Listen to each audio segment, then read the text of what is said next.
මේ බබා මං ඔයාගෙන් ප්‍රශ්නයක් අහන්නද? හැබැයි හරි උත්තරේ දෙන්න බැරුව ගියා. ගෙදර වැඩ ඔක්කොම අද ඔයා කරන්න ඕනි. හාද? කියමුකෝ බලන්න. හරියට උත්තර ටික දුන්නොත් මගේ වැඩ ටිකක් කරලා දෙන්න වෙයි. එහෙනම් කියමුකෝ බලන්න. අලිය ෆ්‍රිජ් එකට දාන්නේ කොහොමද කියලා. සලියෙක් නේ බබා. එහෙනම් ඉතින් දෙක තුනට නමලා පයින් පාරක් ගහලා තමයි ෆ්‍රිජ් එකට දාන්න වෙන්නේ. මං හරිනේ. හරි එහෙනම් මේකට උත්තරේ දෙනවකෝ බලන්න. එහෙනම් දැන් කියන්න බබා ගල් 100ක් පටව ගත්ත රොකට් එකක් උඩින් යනවා.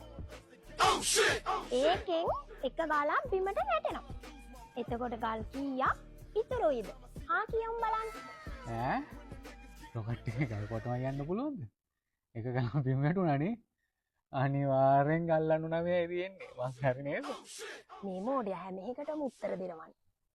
හරි එහෙනම් මේකට උත්තරේ දෙනවකෝ බලන්න. ඔන්න එහෙනම් ඔයාට දැන් ලැබෙන තුන්වෙනි ප්‍රශ්නය. කැලේ සත්තුන්ට ආරාධනාවක් ලැබෙනවා සමිතියකට සහභාගී වෙන්න කියලා. ඒ වුණාට එක සතෙක් ඒ සමිතියට සහභාගී වෙන්නේ නැහැ. ඒ සතා කවුද කියමු බලන්න. අලියනේ බබා.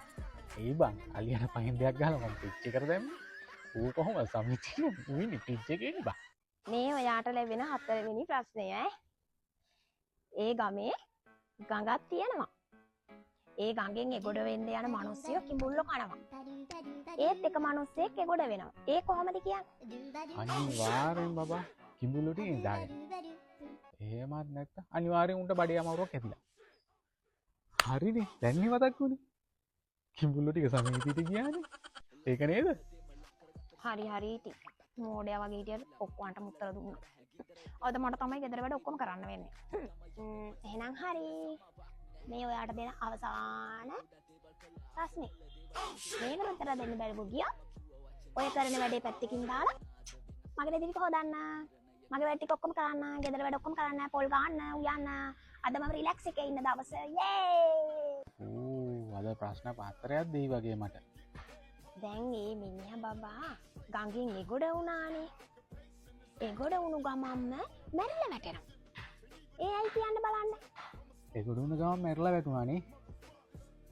ඒකට නම් මොකුත් අදහසක් එන්නේ නැහැ අප්පා. හાર્ට් ඇටැක් එකක්වත් හැදුණාද?